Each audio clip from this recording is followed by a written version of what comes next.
This team might just be contenders, and it's not even close. A couple weeks ago, I made a video about the Houston Rockets, and in that video, I said this. And yes, I plan to make a video about them sometime during the summer because I'm very impressed with what they've done.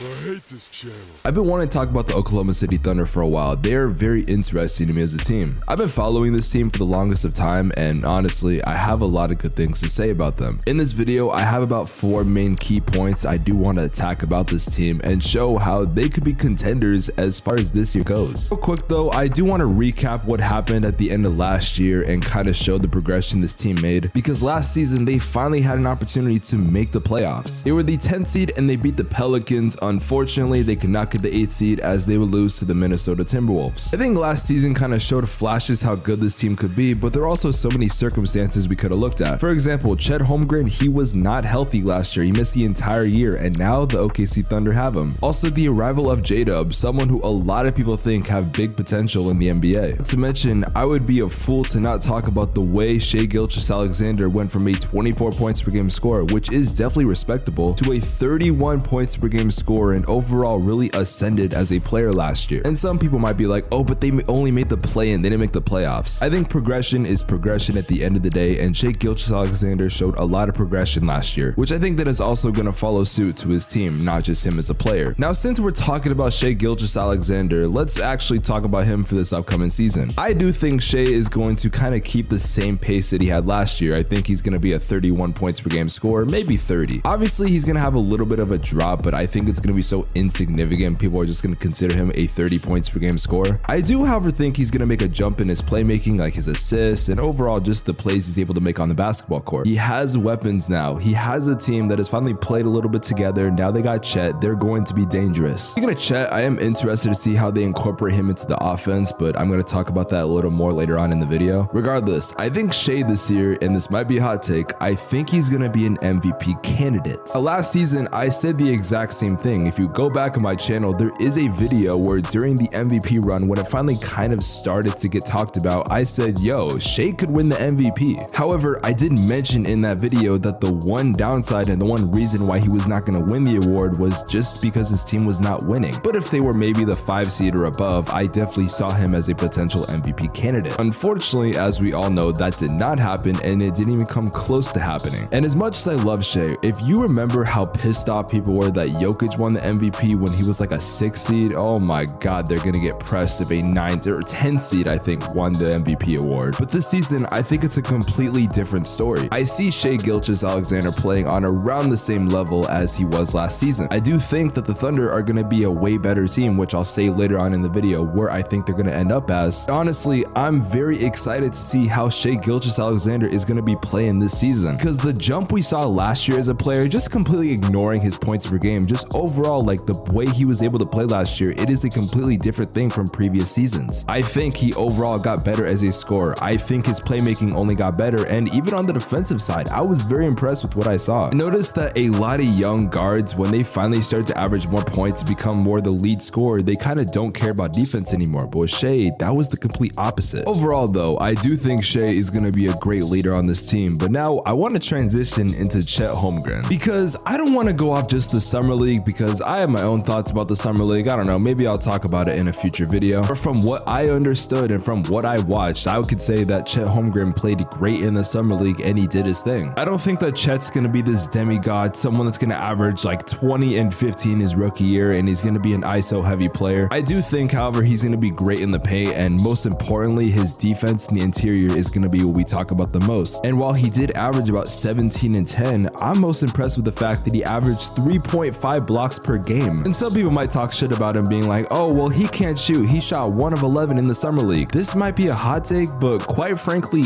I don't give a shit. I don't care that Chet isn't going to be a 3-point shooter from what we understand as of right now. Maybe he can work on that, but even if he's not, I don't care. Hell, Chet could average 10 points his rookie year, which would definitely be a downgrade for what I think a lot of people expect. But if this man could average 3.5 blocks his rookie season and get a bunch of rebounds and overall be an important factor on the Oklahoma City Thunder's defense, that is scary. Remember, last year, their defensive stats, they were like kind of in the middle of the league. However, with Chet Holmgren, I expect them to only go up and possibly become a top 10 defense. Obviously, Chet isn't going to be the only reason. I do think this team as a whole got better on defense, but Chet is definitely a contributing factor. So yeah, even if he doesn't win the Rookie of the Year and his stats don't look as good, I think the impact that Chet is going to make in a worst case scenario is a lot more than I would have expected. But let's even copy and paste his stats from the Summer League and assume that's what he does his rookie season. Not only do I think this man could win Rookie of the Year because technically he is a rookie, but the Thunder are going to be a lot better than I think a lot of people expect. Now, at the time of recording this video, I have been working on multiple videos, and my next video is going to be about Victor Wembanyama, so if you made it this far, you know what the next video is going to be. But something that I've noticed is that I think Chet and Victor are going to have similar situations the way people talk about them. Not exactly in the hype, because obviously Victor Wembanyama is a lot more hyped than Chet Holmgren, but I think Wemby is going to have a lot bigger of an interior presence than most people thought, and that's going to be the most important thing. If both of these guys are locked down to the paint and they're guys that can stop people from even wanting to drive and just become overall a factor on why their team jumps up in the defensive ranks, then that's all you really have to ask for. The scoring is just extra credit in my opinion. Okay, maybe not as much for Wemby because they don't have many weapons over there in San Antonio compared to OKC. And speaking of weapons, we got to talk about Josh Giddey. Real quick, before we even get started, I just want to point out the fact that he is entering his third NBA season and he's only 20 years old. Okay, now that you know that, this man Josh Giddey is a lot more important to the Thunder than I think most people are going to give him credit for. He's a 17-8-6 guy who, in my opinion, is not only one of the best passers in the NBA, but already has some of the best IQ in the NBA. This man is also one of the most versatile players in the NBA, someone who is 6'9" that can play just about 4 positions and do it at a pretty good level. Also, there aren't that many things he can't really do. And I do think once the season starts to roll around that a whole lot of people aren't going to really talk about Josh Giddey, but when it matters the most, like the playoffs for example, I think he's going to show out. I mean, Giddey had his best performances later on in the year when it mattered the most. And I do think he's going to stay underrated as a player, but I don't think he really gives a shit. I just think he wants to contribute to a team that is going to be winning a lot in the future. And of course, I have to talk about this man J-Dub. It's weird, J-Dub had a very interesting rookie year last year. For majority of the year, his stats weren't that impressive. He wasn't making much of an impact, but towards the end of the season, kind of like Josh Giddey, he exploded. Now, I do think one of the reasons why he started to perform later on in the year is because he finally became a starter, and that's when he started to average like around 15-14 points per game, and we started finally seeing, oh shit, this guy's pretty good. I do think there's room for improvement, but to be fair, it was his rookie season, and I do think it's kind of interesting that for a rookie guard, he was really efficient. I don't know how many people really pay attention to this, but most rookie guards are not that efficient, and honestly, I think that's okay. But with J-Dub, it was the complete opposite. He was very efficient, and I even noticed that he kept up that same production when he became a starter. And you combine J-Dub with the potential of Josh Giddey, the potential of Chet Holmgren, and Shai Gilgeous-Alexander, you got a mean fucking squad. On top of that was some solid depth and young guys that I think are also going to develop as time goes on. Now, from what I've seen, and if we're going just off potential alone, I think they're going to shock a lot of people and they could be a 5 or 6 seed. I do think at worst they're going to be a play-in team, but I don't see them missing the playoffs. I think they're entering a level where they're too good for that, and the rebuilding process, they fucking nailed it, and I think we're going to be seeing the result of that this season. Of course, I could be wrong, but I'm not going to lie, I'm liking the chances of this happening, especially with the start of this being seeing J-Dub and Chet Holmgren in the Summer League. Like I said, I'm not the biggest fan of Summer League. I do think sometimes it kind of overblows how good a player is. But I was also watching this video by Jim Arrange where he was talking about Summer League standouts, and I noticed a trend where sometimes with players, if you see them perform well in the Summer League, you have to kind of just keep that in the back of your head, because sometimes you're either going to get a really good player or a complete fall off, a complete bust. And I don't think Chet is going to be a bust. If anything, I think he's going to be going for that Rookie of the Year, and he's going to be fighting with this team to possibly make the playoffs and possibly shock everybody. If you're a Thunder fan, man, you got a lot to look forward to this season. Now, a lot of people would say that Shai Gilgeous-Alexander is not a top 10 player in the NBA, and honestly, I'm kind of on the fence. But if you want to see where I put Shai Gilgeous-Alexander in my rankings, I made a top 100 ranking video. You guys should go check it out. The video is on the screen right here.